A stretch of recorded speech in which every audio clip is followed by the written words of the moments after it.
I got a problem. Gang, it's gonna be a full-blown backwards day here. We're in downtown Rutrowville. Dog, do you approve of the situation? Don't look at me if it's a no.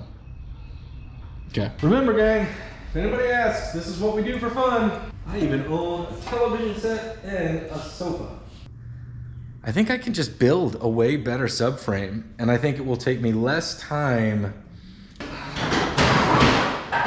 The secret is leaving a ton of stuff in your way. That way you don't realize you're lifting with your back. So sometimes what's in your area is, you know, trash. But you can make it not trash. That's the thing that we do. So with my sheer lack of planning, now the Cadillac's got to go out, the lift has to go back over, then this thing has to go up on dollies, move over, then it's got to roll out of the garage, and then the lift has to come back over this way, and then we got to yank this Model T back onto the lift back to here. So you guys ever find yourselves just like cruising down the highway of good intentions, radio's blaring, wind in your hair, everything's going great, and then before you know it, you just blew right by the exit, and then kablooey. You broke down somewhere between Oopsville and Dangetsburg, and we are right there today. I'll show you what I mean. I've kind of created some extra work for myself, you could say. All right, so I flipped a coin. Not really, but I pretended to flip a coin, and I decided these fenders they're what's on my mind, you know? All right, gang, I'm having one of those days where I gotta struggle through my own stupid, because at this point, I've done 2 or 3 other things today that I was supposed to do, and now it's in the evening and I wanna do this thing, but my brain isn't doing the thinks real good. We need to make a plan. I'm having trouble focusing, so I'm gonna go ahead and just make a plan here. All right, I got it. Nope, I don't. Gang, I just drew a treasure map. What I'm trying to do is make sure that our gap from the outside of the fender to the face of the tire is the same all the way around. The most fixed point is kind of the front. The part we cut at the top is what's gonna set the distance at the top, and the back is hanging out there all loosey-goosey in the breeze. So that's pretty flexible. To do this, I've got to get the fender back up to where it used to be, tucked into the old fender well there. Fender well, that little overhangy bit. Can you guys hear that? My dog is yelling at the neighbor's dog, but she's too lazy to come out of the house to do her yelling right. All right. Now, if I can get by all this stuff and come around. The first time I did this, I think the idea was actually borderline genius, but the execution was definitely below amateur. I got a more better straight edge, I hope. So the idea is, if I can hit 2 points on the tire, then I can measure the distance from the face of this whoop-de-doo, AKA trim board, that's pretty straight. And then I can do the same thing up to the top side. Then we can figure out, you know, hell, I can do it anywhere. All I gotta do is rotate the thing. Oh, dog, you're here. Did you have something to say? Dog, will you come make some notes? You can't. You can't get to Dog Island. Come on, you can do it. Let's go.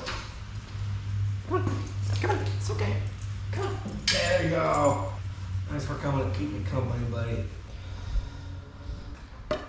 With all of this that we did in this fender video, which you should, if you're following along, come on, follow along. It's in this video here. We are at the actual gap from the widest part of the white wall tire to the fender is about a ½ an inch all the way around, and then we lose it right back here, which we kind of get this nice flowy thing, so I'm willing to accept that. But the fact that it's basically right from here to here is just plain old confirming that we did it right. It was, why would we think otherwise?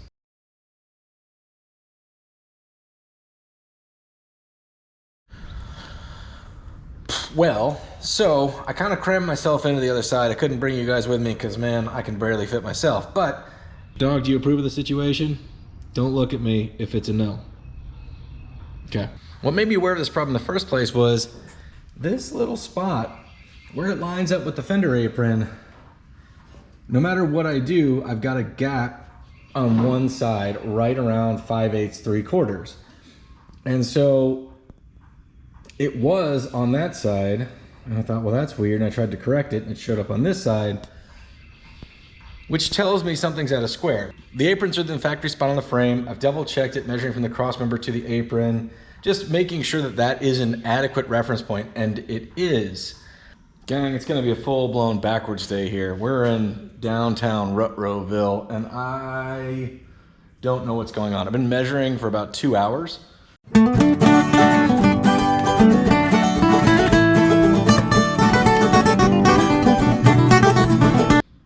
I got a problem, roughly 5/8 of a problem, if not more of a problem, but I'm having trouble figuring it out. The thing that's killing me right now that I find really, really, really weird that I need to dive into and solve right now is I was getting weirdness back here, so I cut two preferred blocks just as spacers to make sure everything was the same back here. And I was getting quite a difference on where the frame rail subframe landed up here on this side and where the subframe landed on this side. The solution's relatively simple, but it's not at the same time. You know, if I rack the body back, if we rotate that and center the front, well, it's just a little discrepancy, but it kicks that corner back about 5/8 of an inch. It's not a huge deal, but if I'm gonna fix it, I'm gonna fix it now. So I wanna find out exactly where it's not right. Come along with me on the great weird chase of right now. It's a rainy, gross day. We are going to Sherlock, Dick Tracy Holmes, this thing out Pink Panther style right now. All right, trying not to lose my mind. I've been at it for another hour or so, but here's the reality. I was able to shuffle the body by moving the cowl this away, right? I evened it up down the center at a bunch of points, marking them out with tape just so I knew I was measuring from a similar reference point. I've measured the length of the body from this point to the front. It is symmetrical on both sides. I mean, after all, I did put tons of but this was all in pieces. So we did put it back together. It was not correct at all when we got it. The front doors didn't fit by inches. Not even my hair is willing to cooperate today. If the frame's not square, that could happen. If the subframe's not square, that could happen. If the frame and the subframe are equally not square, that could happen. We're talking squaritude, which means that 3/4 of an inch represents 3/8 out of square somewhere. If I move this side back 3/8, then relatively the other side will move forward 3/8 relatively, because it's all connected there. And that would give us 3/4 total. Now the problem is, what if that's a mixed bag? What if we got a little bit in the frame, say 3/16 in the frame and 3/16 in the subframe? I mean, I know it's not a big deal, but I want to find it. You know what I mean? I want to find it. All right, I've got enough indicators, because like right now, we've shuffled everything so that it's even, right? But I've got enough indicators. My problem is in the back here. So at this point, this mount that's lining up with that hole is off. This cross member is not square. I've got an extra 1/2 inch there, and I think that's correct. So I'm thinking I need to cut this weld right here, swing that backwards. How is this gonna work? We did just kind of jam all this together, and I actually reviewed my old YouTube videos to see how I did the back of the subframe, because I started the subframe before I had enough of the body to know how long a Model T touring body and subframe were, because everything I had was kind of cut to pieces and I only knew it to be wrong. So I did a bit of a butcher job on this back part, and now what I'm seeing, because I just tried to get the body tacked together enough, is this is all cattywampus back here. So, and I also clearly have more meat here than over here. So what I'm thinking I need to do is cut this loose, lose a 1/2 inch of this, cut this loose, cut this here or here, move it a 1/2 inch, cut this here, move this section back 1/2 inch, somehow hold it in place, and then somehow take this sub rail right here and rack everything attached to it back this way. So I may need to cut some of these welds so it'll pivot a little bit. It's pretty major surgery. I think it's right. I'm gonna think on it some more though, because man, that's intimidating. Yeah. Down here in Backwardsville, I have been measuring for 4 hours.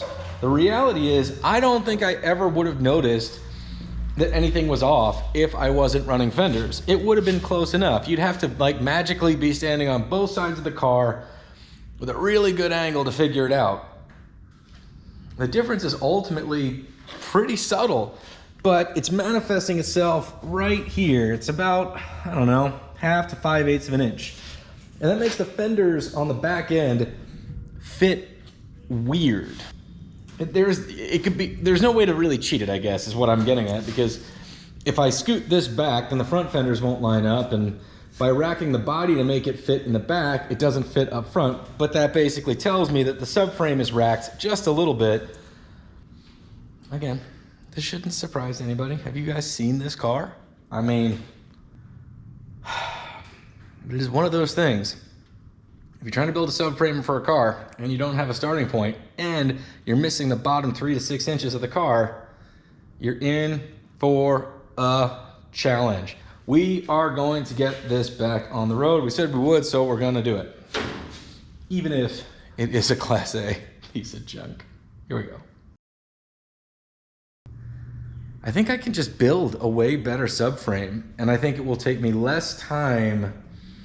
I do know it's tweaked, and I know it's definitely tweaked in the back here because I made a template that I lost. Where'd it go?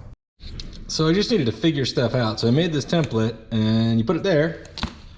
Didn't really matter which side was right or wrong. It's all, there's no such thing as right or wrong, but there is square and symmetrical and not square and symmetrical. And you go over to this side, and if you square it up off this back piece, wrong button, there, if you use the back edge as the squaring point, basically, we're not gonna be even in the front.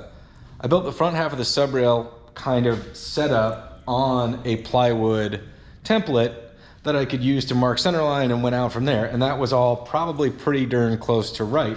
In fact, my cross members here have been pretty close to right.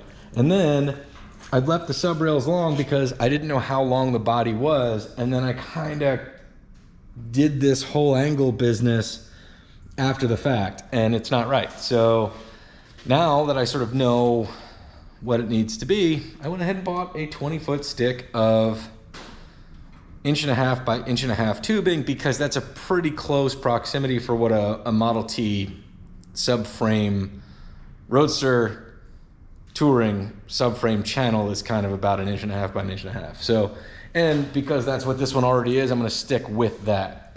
It sounds ridiculous, but after 8 hours of fighting this and measuring, I'm just gonna do it better. So we're gonna take the body off of the frame, leave it attached to its original subframe. We're gonna build a new subframe on the old, like on the Model A frame. Then we're gonna swap the body back onto it, replace it, and all that jazz. Just got some Model T body mover 5000s, and believe you me, doesn't matter how many tape measures you carry, if you can't use them right. Given my track record, we're gonna go ahead and remove these very expensive carburetors. Yep.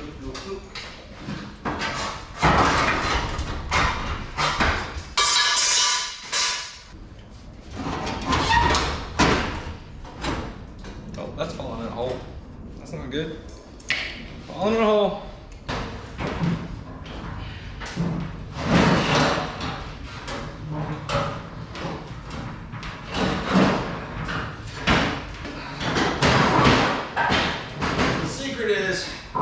Leaving a ton of stuff in your way. That way you don't realize you're lifting with your back. Whew.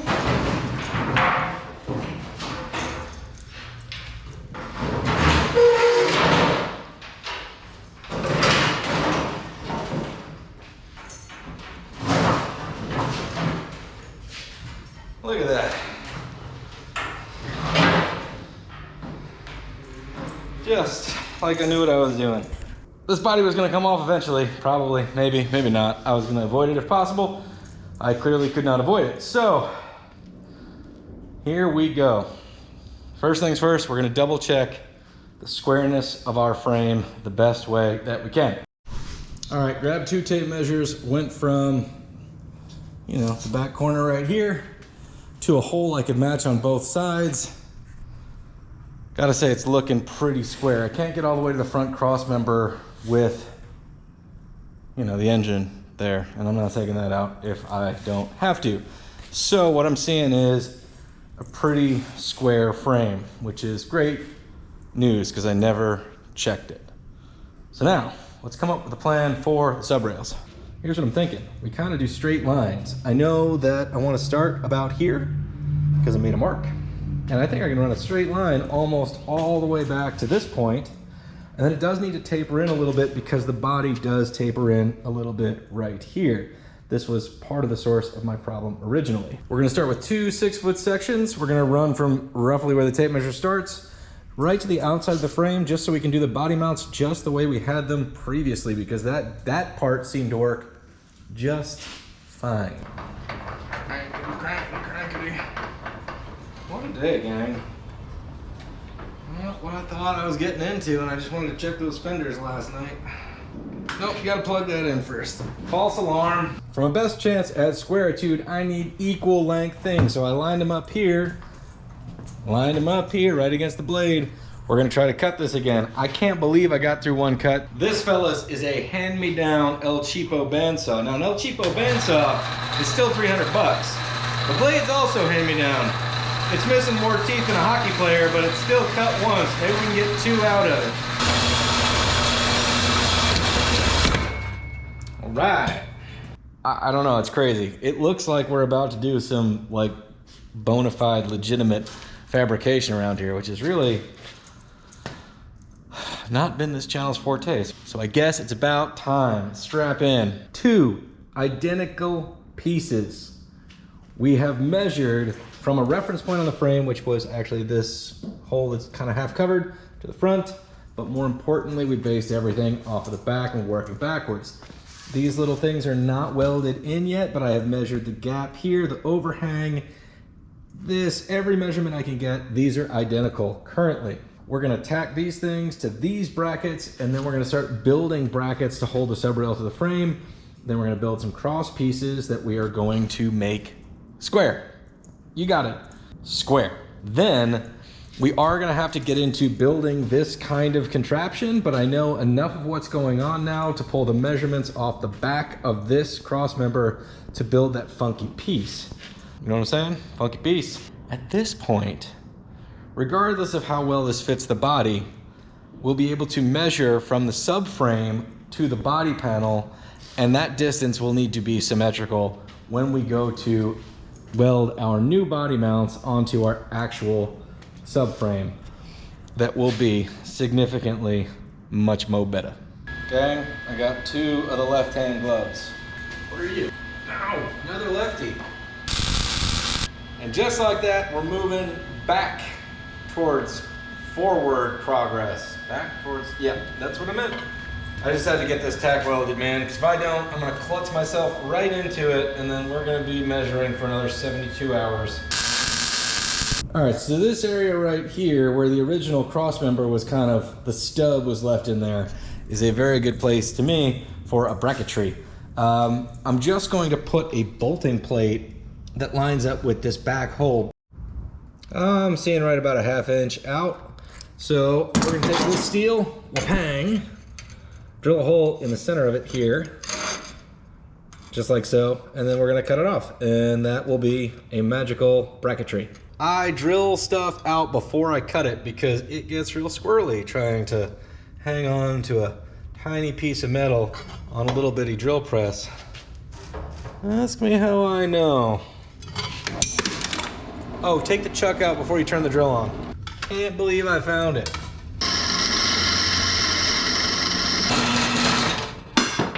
Man. All right, gang, just to be aware, I mean, if you buy a bandsaw that's, I don't know, a cheap bandsaw, I don't know what else to say about it. You can see the blade walked a little bit. These are not this was the edge I had, and then you can see the blade cut at an angle here, opposite here. A bandsaw like that, especially one that's really worn out, is not an end-all be-all, but it's still a nice tool. It's more pleasant than cutting this with a grinder. Bam! Bolted down. So they're still loose. Let's weld them in, and then we are going to check for square. All right, I gotta find another glove. I'm like welding like Michael Jackson over here. Now it's time. We can unclamp. I think if things move, we get to start all over. All right, right now, as she stands, I think I'm right around 1/4 of an inch out. What that translates to is actually we're about 1/8 of an inch racked. This is my short side. This side needs to go 1/8 that way, or this one needs to go 1/8 that way. If it goes 1/8 this way, I'll gain 1/8 on this dimension and lose 1/8 on this dimension, and then we'll be square again. So, and it doesn't really matter which one's out. I could shift either one 1/8, or both of them 1/16. You know what I'm saying? Just did a little bit of a jostle, loosen the bolts just a fuzz. Went this way, fuzz with this one, just inside the original bolt holes that we already had. A little bit that way with this one, and now we have split the difference. So we are at 6/8 and 7/8. Both sides dead nuts. So we're gonna tighten these bolts down tight because that's gonna be our reference point. So from here on out, we'll be able to square everything off of this cross member and off of these pieces. So what we need to do is start adding a bit of structure. So we need some pieces that go like this. Well, that's really what we need, pieces that go like this. All right, guys, we jammed through the old metal pile and I found 3 chunks of this channel. Now this C channel, it's really weird. It's, you know, hello, anybody home? It's 1.5 inch across, 1/8 inch thick, and it only comes in 36-inch pieces. I have never seen this at an actual metal distribution place. And yet, the big box store home improvement joints have it. It's outrageously expensive, but man, it can be good for some, you know, good stuff, especially like hot rod subframes and reinforcing body sections, because it's very easy to notch and then bend and then weld. If I put it in like so, then I think I'm gonna do wood floors on this because this thing's gonna get rained in a decent amount. Metal floors are gonna be a hassle, they'll rust. Wood floors, we'll do them out of pressure treated ply, we'll replace them when we need to. I like the idea of having this gap to put in a chunk of plywood right there. Obviously, you know, some people might be inclined to run it like that, but if you do, it'll fill with water and that's not good. This Super Bubba Special is also something I've had forever and then never used. And then I moved it out here and got all this set up and still never used. So we're gonna see if it works. This Grind-O-Matic feels like the right tool to take these little edges off. There's not enough meat in there for the bandsaw really. So let's give it a whirl. If it falls over, I'm just gonna get out of the way. You guys should do the same. Not so bad. So I'm just gonna tack this guy in. Let's weld it, then we'll measure everything because that can now be our front reference point. If you're wondering why it's there, not on the front, well, you know, there. And I think that's enough clearance for me to raise and lower my transmission to get my pinion angle where I want it, I hope. Our new favorite game here at Betwixt the Sharks. It is there, but is it square? Because at this point, it's not either or, it is yes and both. And the answer is yes, we're both. So, or at least really, really, really darn close. As close as these wiggly sticks of truth are gonna get us. I'm gonna put one more in somewhere back yonder. Nobody move. I just measured this 100 times. Sun's going down and I have exploded this place, but this beautiful disaster is a much better starting point than, you know, what I had sort of worked myself into. I do need to figure out this back end here. Got an idea, and it's not the treasure map. Let's go make some pieces. Ladies and gentlemen, what we have right here is a genuine, bona fide thing, longer making happener. Let me explain it to you.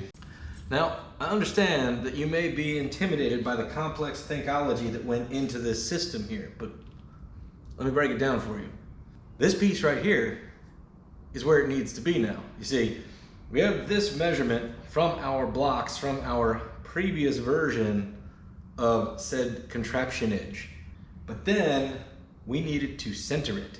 This square right here is marked at center and held on by this fancy clip. So now I can pull a dimension from either side of my brand spanking new sub rails, 23 and a 16 from over here, 23 and a fuzz under a 16. We'll call that pretty darn good. Now, if we don't trust our blocks, we can hook onto our brand new part of our sub rails here, and we get 36, 15 sixteenths, 36 and 15 sixteenths. So now, what about the altitude? Well, we've got this clamped on to 1-inch box steel, clamped on to our existing 1.5-inch brand new sub rail to keep the, this kind of thing the same. So now functionally, this thing longer basically is held up by a bunch of pivot points. So I think I'm gonna go ahead and tack weld everything that you see here so that it stays, because we've got to build a piece that goes from right yonder to over here. Better than we did the last time. Dun, dun, dun. All right, get in here, fellas. This piece of cardboard is not necessarily straight. However, this edge is factory. That's all I care about. I got an even gap on the back of this thing here.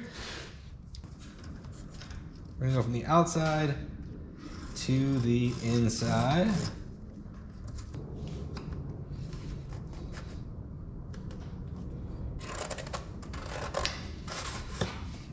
That's more righter. Now, for those of you at home, I know in order for this to meet up super flush and nice, I need to sort of bisect the angle, meaning we'd have to figure out what this angle is, and then cut this back and cut the other one. I think we're going to skip that. I think we can make it work fine, mostly caring about this edge. So I cut it out. It went this way on that side, so now it goes this way on this side. Transfer this line, transfer this line. Pretty darn close, team. Get in there for a closer look. So, gotta make 2 of those guys out of this. This thing is a real luxury today. It's not great at a lot of things, but cutting angles is really where it's at for these bandsaws.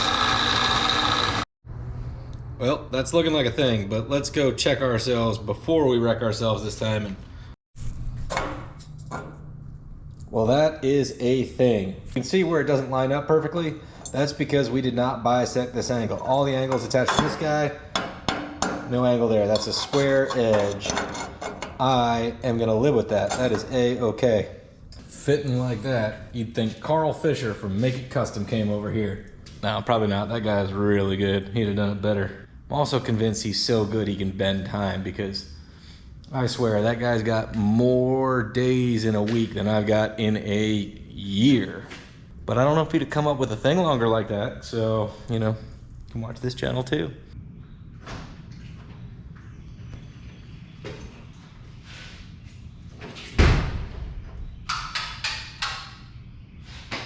Well, good morning. It's bright and early. Got a couple little brown dog coffee to help me get through, and we're gonna wrap up this subframe, at least get it ready enough to do our circus act and jam this body back on. This one fits perfectly, so we're gonna go ahead and jam this in there. Like I said, if you don't want it to kind of overlap like that, you gotta bisect the angle. Not important for us here, important for more finishy work or work that you're probably going to see if you want it to flow smooth. This will be totally structural, and there will be a Model T body and seat on top of all this, so we're good. I even remembered to turn the gas off on my welder, which is great, because I woke up in the night worried about it.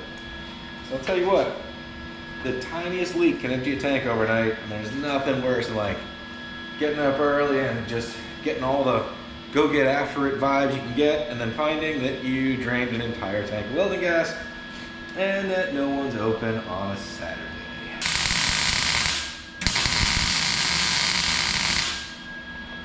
All right, I know this episode could be called Watch Ryan Use Tape Measures, brought to you by Between the Sharks Garage, because I've just been measuring and measuring and measuring and measuring, and I realize if somebody's actually watching this and trying to learn or plan their own project, well, this is a pretty good way to do this, And, but, just thinking about these thing longers that I made, right? Basically, I just welded a piece of 1-inch box to the top of the subframe, ran that out, welded this one to it to try to keep all of this level, because square could be racked this way, but square is never gonna be square if you're warped this way.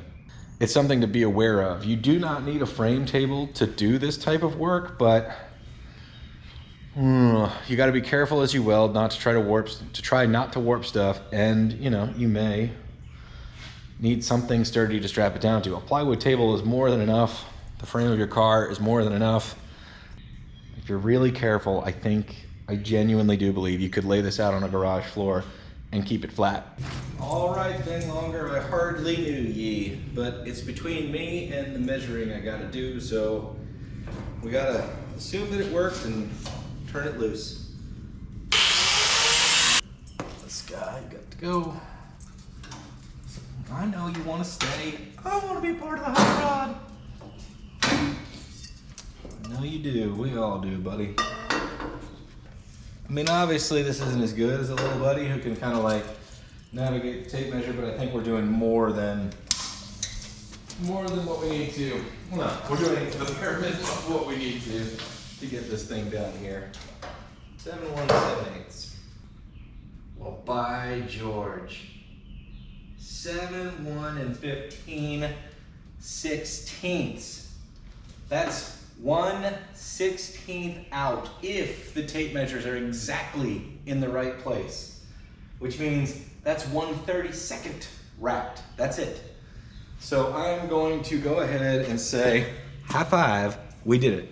We're certainly not chasing that down. I'm actually, this excitement is genuine at 8:30 in the morning on a Saturday. I think this is gonna wrap up the episode because, hey, this isn't where we started, but it is where we ended. And there's just so much time to get from where we were to where we are now. So the thing about it is, this is going to be much better for many reasons, because now we can measure off the subframe and basically match both sides of the body to the subframe. And when we measure off of the subframe to body points relative to the subframe, we can match it and then weld it to the subframe. So now that we know that this thing is equal down the center, it's gonna be a lot of help getting this body like really in tip-top shape, because we still have to get door hinges on and a bunch of other stuff. So we'll do better body mounts. This was going to need to be revisited no matter what, but in order to get a starting point, sometimes you just gotta cobble it together until you can see it and measure it. And that's about as far as we got it, which was not a small amount of work, I'll tell you what. From this to getting it onto this should go more like a regular car build than a putting together rusty hunks of Model T to see how much is there build. My thought after all this experience, if you're working with Class A, grade 0 junk, that you need to cobble it together the best that you can to get the distances and widths and try to get it to, you know, be less racked if possible, because you could still build a body that's like crooked this away. But jam it together as quickly as you can so that you have a frame of reference, and then start to build real stuff, especially if you have to put it together before you have all the bits and pieces and odds and ends. A crappy door is better than no door, but no door doesn't mean you have to stop, because sometimes it's not an option. Like sometimes you can't just go on eBay and spend $500 on a rotten Roadster door. But, you know, maybe you're building a junk Roadster. That's how it goes. So sometimes what's in your area is, you know, trash. But you can make it not trash. That's the thing that we do. I guess also, when I think about it now, I spent more time measuring, trying to sort out what I had done wrong on this thing, which again, would have been acceptable for a fenderless car, I think. I don't think I would have noticed, because it looked like it was about 3/8 racked either direction, which, you know, nobody's gonna be able to eyeball both sides of the car. Hell, I couldn't. And until I found a measurement, and it took me 6 hours of measuring to find where that 3/8 on either side was. I'm not even kidding, 6 hours. At which point, I realized that chasing this down and trying to fix it from where I was not going well and was driving me completely bananas. From that point, I got to the steel supplier when they closed on Friday, which is 3:25 because they have banker's hours. So 3:25, about a 20-foot stick of 1.5 by 1.5. I drove here by 9 o'clock last night. I had the body moved, everything built, welded in, these pieces cut, and I came back this morning. So somebody math for me. 5 to 5.5 hours total from getting back here to having this moved and this built. Less time than I spent pining over the measurements. So it feels like a huge step back and all that jazz, but the reality was it's only 5 hours. And then moving forward is going to be significantly faster and more better. It's hot rodding, man. Anyway, good luck on your projects out there, and we will see you next time on Between the Sharks when we turn this thing back into the thing that we used to have over here, but more better this time. This fabrication was actually a lot of fun. I really enjoyed doing it right with some clean metal instead of trying to booger weld to rusty steel. So maybe we'll take that energy and start building some nicer body mounts and, you know, more structure to the car because it needs it. And that was actually pretty fun. And see how many tools we dusted off? Like, took the time to get the bandsaw working and the sander and these other things that just, you know, take up space and collect dust. Look how useful they can be, even if they're hand-me-downs. Anyway, enough talking. Good luck. We'll see you next time. Thank you. Bye.